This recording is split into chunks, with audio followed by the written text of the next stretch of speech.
employers cannot retain any portion of tips received by employees. Okay, so your employers cannot keep your tips. Welcome to episode 43, folks. We're talking about New York minimum wage, but before we get into all the goodness, what's up, Walt? How you doing, sir? I'm good, man. Happy Monday to you. 11/11. Happy, yeah, 11/11. I thought I was writing the date today. I was like 11/11/11. Oh, You're wow, supposed that to was put a footstep. 2011. People make fun of that all We're the fine. time. How you doing, man? I'm all right, man. I'm standing up again. I was sitting for a while. What? I like standing. It gives freedom. We can move around a little bit. Yeah, Some flexibility. Not too much because we need camera placement, right? Remember, Yeah. stay in place. we didn't Remember? upgrade our camera so they move with us. Yes, I did. Yeah, I had a coworker that had that. Ugh. We could just do that. Yep. Upgrade the mic, get the boom mic, and the can. Come on now. Get some LED lights or neon lights back in the background. I'm still trying to figure out how I would do it, Yeah. how the lighting would work. You would have to we would have to turn off all the lights and just let the light from the back kind of like just light us up, and then have you see that little this glare right here? Yeah. Yeah, the light. That's what what I light. got. You got the social media, this Yeah. influencer light, no doubt. Yeah, one day, folks, we'll update. Yeah, we're gonna get there. We'll update. We've been told we need to update. Apparently, Mhm. I don't know. I like my background. It's working for us right now, but we'll get there one day. We will get there. Yes, we will get there. So yeah, we're talking about New York State minimum wage. It's about your paycheck.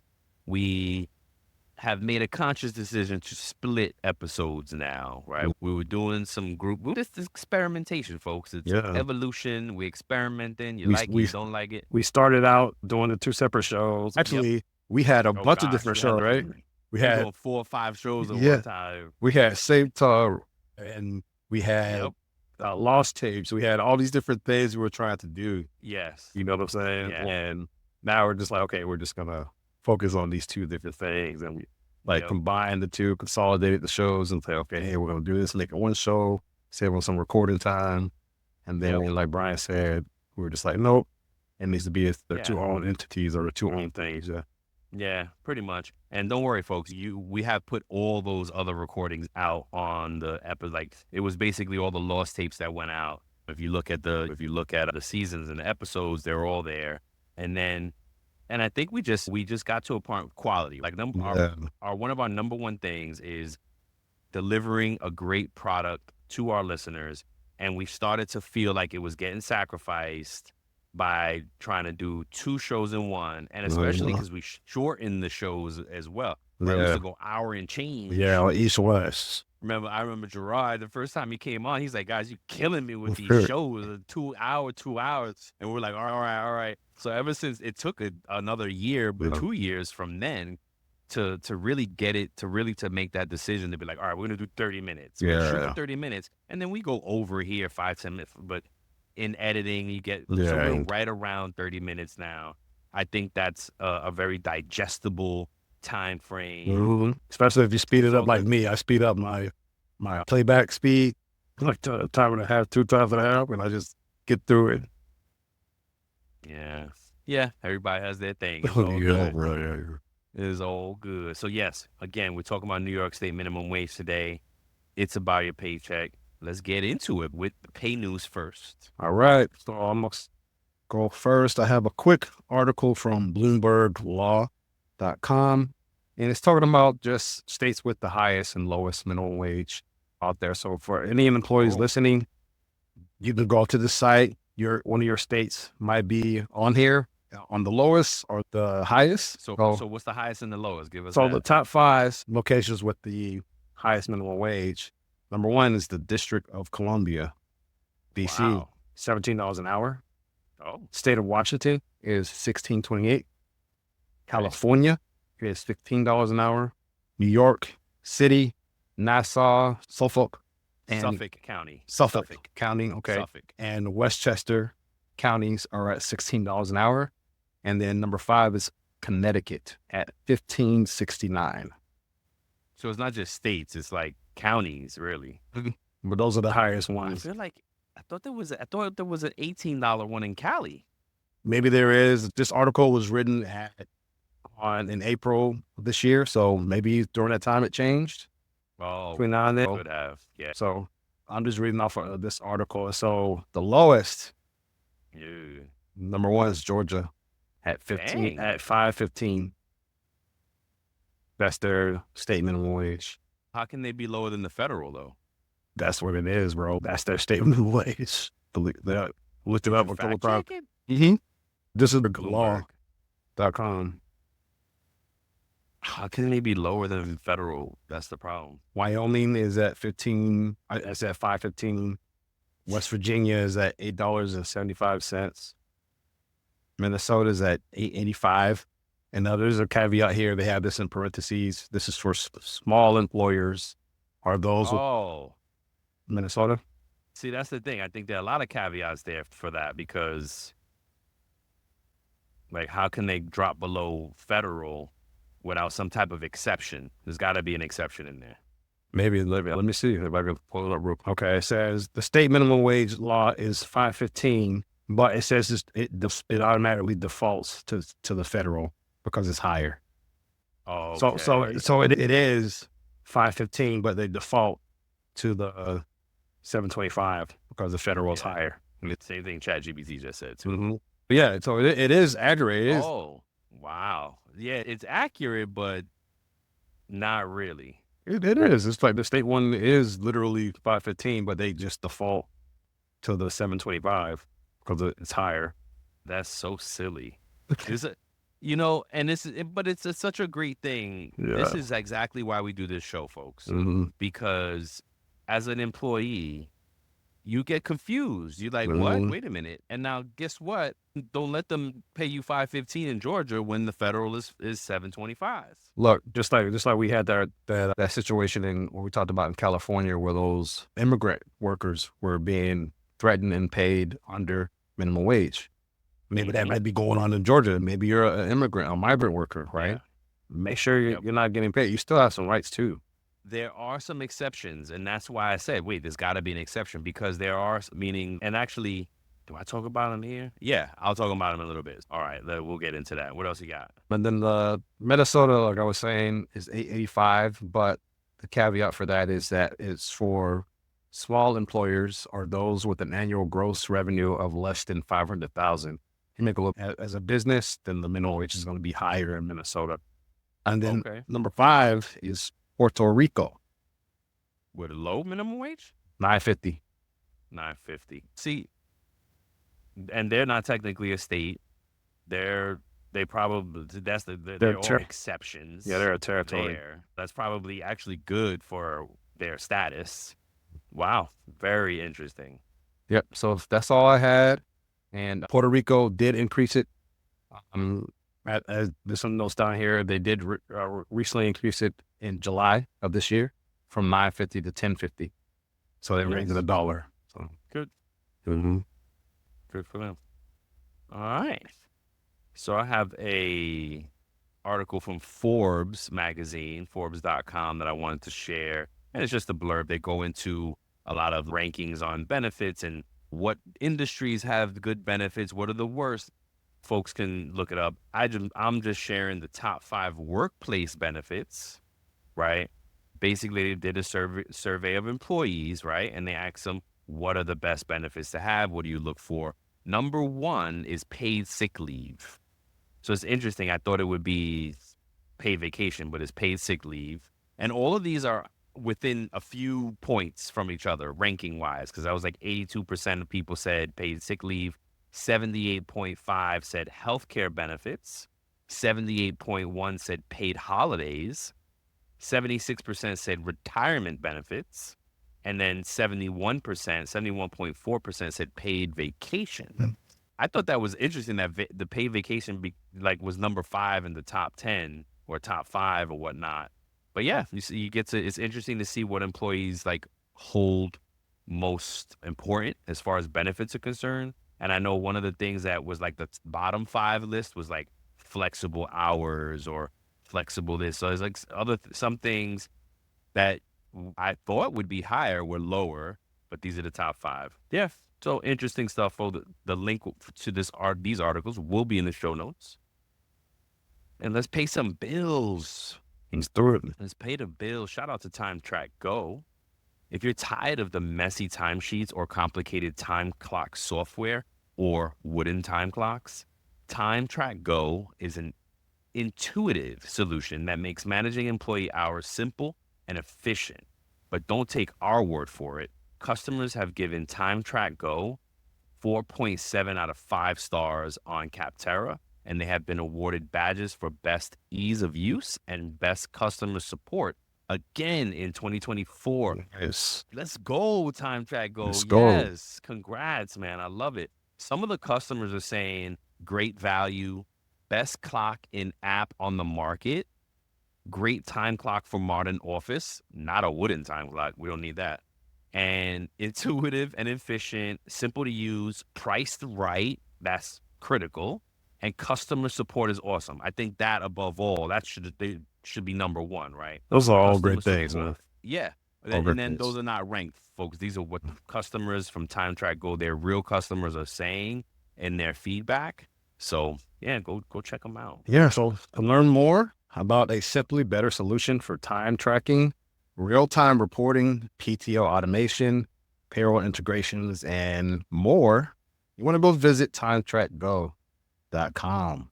That's www.timetrackgo.com or TIMETRAK go.com. Go and start your 14-day free trial today. Let's go. Let's go. All right. So again, main topic today, folks, we're talking about New York State minimum wages. I'm going to give some facts on basically what to expect. Like you're an employee in New York. What should you know about minimum wage? The first things is all employees are covered, specifically exempt. Okay. And I do have an exemption list here for that as well. And in NYC, both large and small employers must pay a single minimum wage rate, meaning they're all subject to the minimum wage rate in NYC. There's no small employer exemption, just like how Walt was talking about earlier in the states that he was ranking. Some states say, hey, this is the minimum wage, but if you're a small employer, you can pay less. And small employer meaning like headcount and or revenue. They give them a bit of a break because they got to do the math, folks, right? And you just got be aware of that when you go out and look for jobs. Try to stick to the larger employers unless you can afford to get a minimum wage at a small employer. And if that's in your state and that's applicable. Some of the exemptions, meaning these folks, these companies that run these businesses or these businesses don't have to pay minimum wage at the New York State level are babysitters, right? Think about it. Babysitters is like, hey, just get Sally from next door type of thing. It's not a business. And even if you are running a business, guess what? They're going to be exempt. Farm laborers and some agricultural workers are exempt from that minimum wage.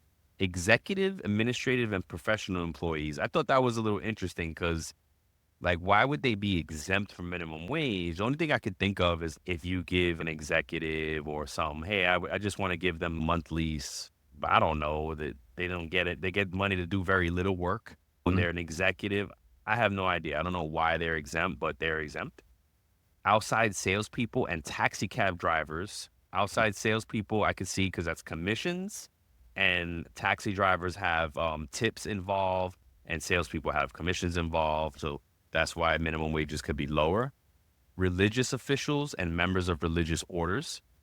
That's usually a non-for-profit, right? So that's why they're going to get a little less. A lot of religious people, like their, how can I say this? Their needs are met by the church, so they don't need that high dollar amount.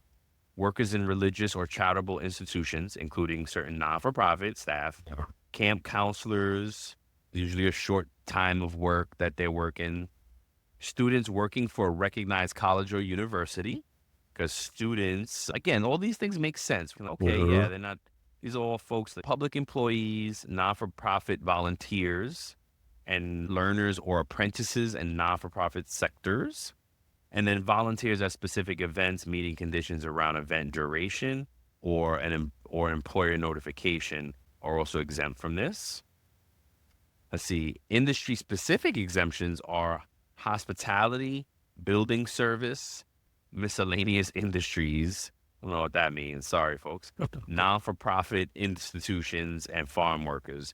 So again, they break it down by like class of employee, but then also some broad stroke industries. And then the tip credit, of course, most of us know that people who work on tips, they have a lower minimum wage because they expect the tips to cover the difference and to get them to minimum wage. But there is a rule there, folks. If you're in this type of business, if your tips don't get you to minimum wage, your employer is supposed to make up the difference, get you to minimum wage. Okay? Is there anything worth out calling out here? Ooh, something good I liked in here is for employees. Employers cannot retain any portion of tips received by employees. Okay? So your employers cannot keep your tips. It's not allowed. Now, if you guys made some agreement, that's different. There's probably got to look into the legalities of that. I still have not worked in that industry. I spent very little time as an employee in that industry, so I don't know how that works, but would love to understand if you guys come on the show, teach us about it. And in that hospitality industry, tip credits are not allowed if tipped employees spend more than 2 hours or 20% of their shift doing non-tipped work. Thank you for sharing that stuff, man. So absolutely. Me, I just have some key changes to share and then some other information about potential resources for budgeting and saving. If you are being paid minimum wage in New York, because the cost of living in New York, from what I'm told, is it's really expensive. If you are at minimum wage, you may need some of these resources, these free resources that I'm going to mention here in a little bit. As I said earlier, New York's minimum wage have recently increased as of January this year, 2024. New York City's, Long Island's, and Westchester counties minimum wage has gone up to $16 per hour. Other counties in New York State are at $15 per hour. The rates will continue to increase by 50 cents each year. By 2025, they will reach $16.50 for New York City, Long Island, and Westchester, and $15.50 for those other regions. And then by 2026, if they continue to do that, to raise that by the 50 cents in 2026, they will be at $17 for the New York City, Long Island, and Westchester counties or locations, and then $16 for the other regions, respectively. So this is based on annual adjustments that are tied to consumer price indexed, and will likely affect those minimum wage rates, potentially increasing those wages further based on inflation trends. So there looks like a lot that's going into these calculations they're doing. Yes, that means a lot. Yes, to me, that's good. Yeah. So beyond 2026, I said that. So what can you do as an employee if you need to report violations? So you can report minimum wage violations or labor law violations directly to the New York Department of Labor. The New York State Department of Labor website offers an online complaint form and other resources to help those employees understand your rights. So really, again, we keep harping on it. The whole reason we started this particular podcast, it's about your paycheck. What's to empower? What's to educate? So find out, do your research, take ownership of your pay is something that we say now, right? So you taking ownership is right, making sure that you're holding your employer accountable and making sure that they're paying you correctly. So anybody who's a worker in New York that feels they're not being paid fairly, or you feel like your wages are being stolen from you, or you have other issues, you can use this platform to file that complaint. And you can also consider reaching out to local workers' rights groups for additional support in understanding your rights and navigating complaints. Look, this might be the first time you're hearing this. There's local worker rights groups out there that will support me as a New York employee. Yeah. You know what I'm saying? There are groups out there. You just have to know exactly where they're at, find out where there might be one local to you right down the street. You don't even know because you didn't empower yourself, right? So now you know. So as far as budgeting and saving resources, so for the employees that are earning minimum wage, budgeting can be challenging, right? So here are some free resources and programs that are available to help New Yorkers stretch those dollars. Nice. So the New York State Department of Financial Services has online tools, workshops, and guides for budgeting and financial literacy.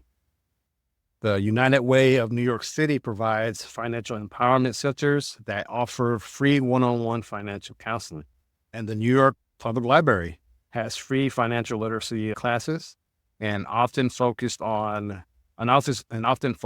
on saving strategies and budgeting basics. So look, those are some free resources you have at your disposal that you can just tap into, and it will help you learn how to manage your money better. We all could use that these days, you know? Heck yeah.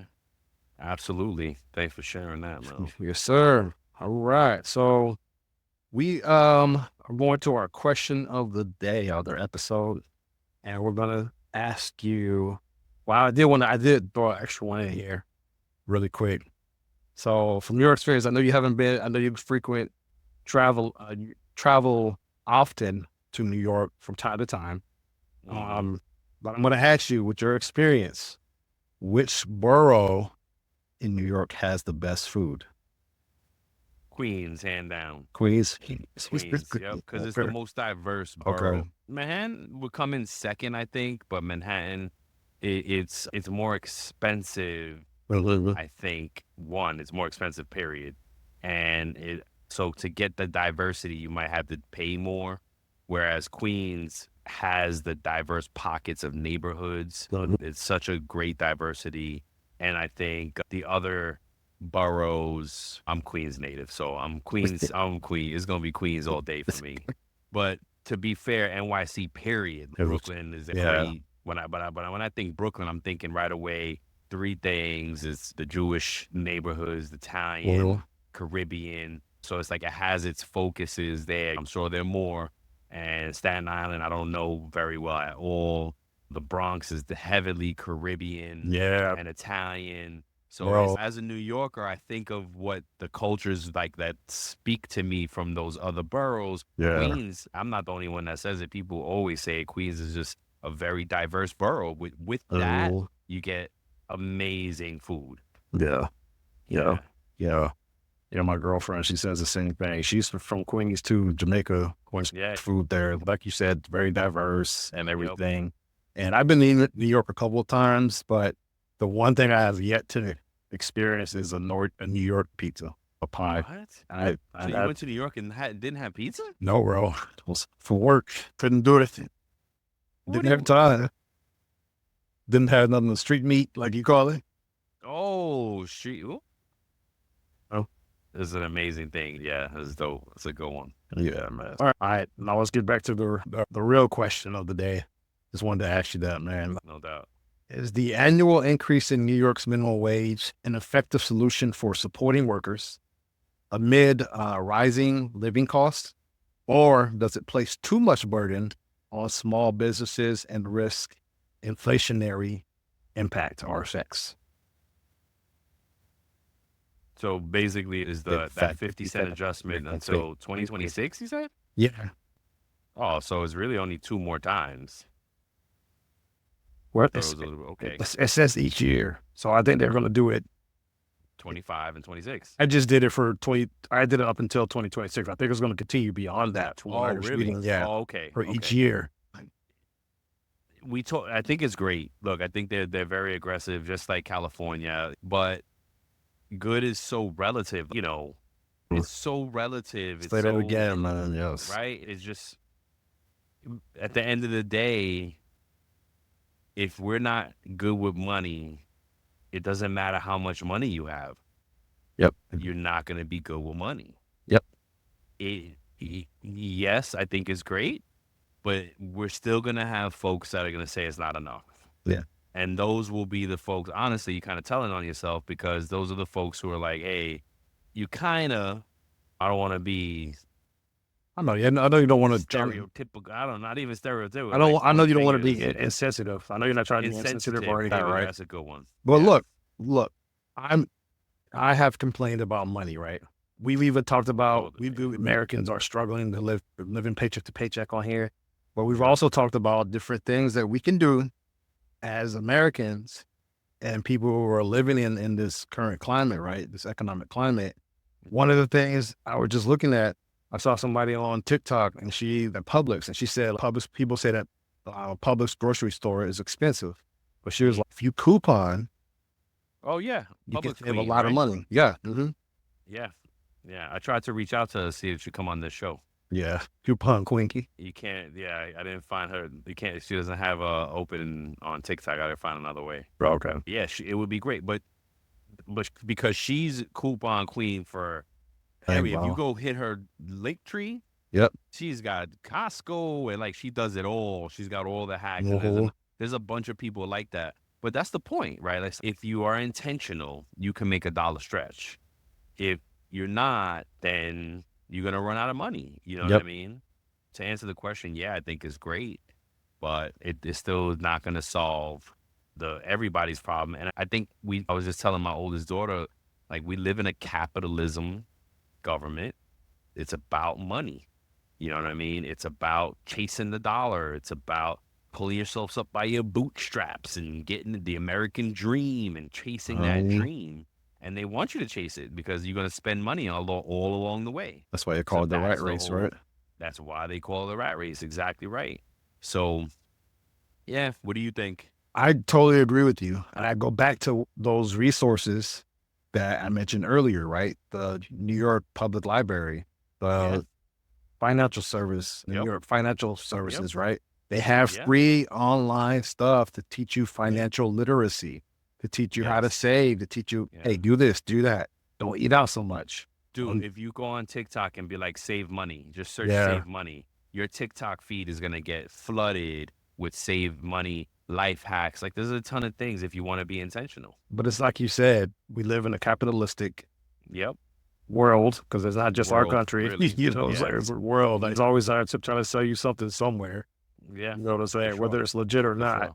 And it's up to you to say, no, I don't need that. Yes. And we get caught up in that, keeping up with the Joneses and all that stuff. And just to give you a real life example of the resources you mentioned, my mom recently went through a rent hike. And she went to the library. She went to one of her it was either the library or her local like alderman office that's like in the neighborhood.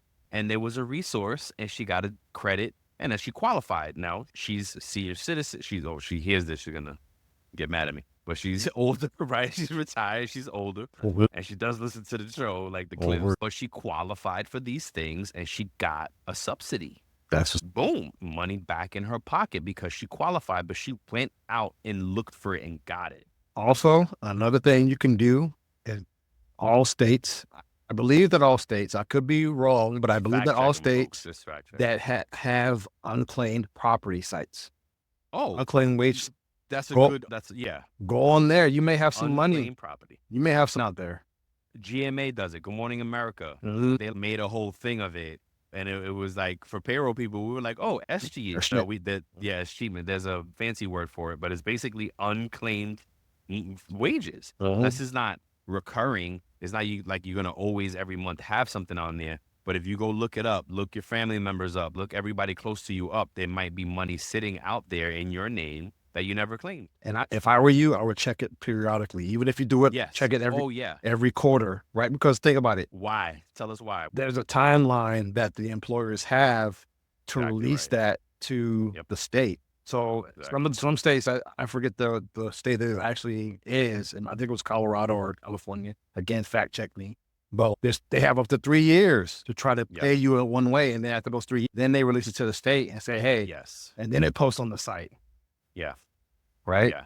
So it takes time. So so Walt's point, keep checking every quarter is good. Yeah. And just keep checking every now and then. So it's not a big deal. You don't have and something pops up. You don't have to. And you guys might be like, what is that? What do you mean unclaimed money? It could be a refund from an insurance policy. It could be a light bill that you never got. Actually, my Burger King check from when I was 18 should still be out there. It was $30. It probably still is. $30.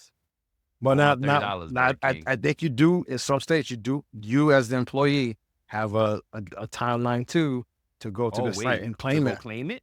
Some happens? some Oh, states. because the state keeps the money? Yeah, bro. Yo, people getting rich, bro. There's always something. Yep. Look at that. So that's right. Wall's right. Every quarter would be better than every year because you might have missed something. Yep. Go check it. Yeah, go check it out. Yeah, good stuff, man. Good stuff. And that's it, folks. All right. We back to business. Don't worry. More good info coming your way. It's about your paycheck. Tell a friend. Hit follow. Hit share. Click. We need the support. Spread the word. Yep. We want to hear your experiences too. Reach out. Absolutely. Absolutely. If you want to keep getting info, hit that follow. Hit that share. We love you, folks. Peace. Peace. Before we sign off, here are a couple quick things. Don't forget to follow It's About Payroll on LinkedIn and It's About Your Paycheck on Facebook and TikTok. Thank you for being part of our payroll community, and thank you for being a part of this journey with us. Until the next time, keep learning, keep growing, and most importantly, keep going.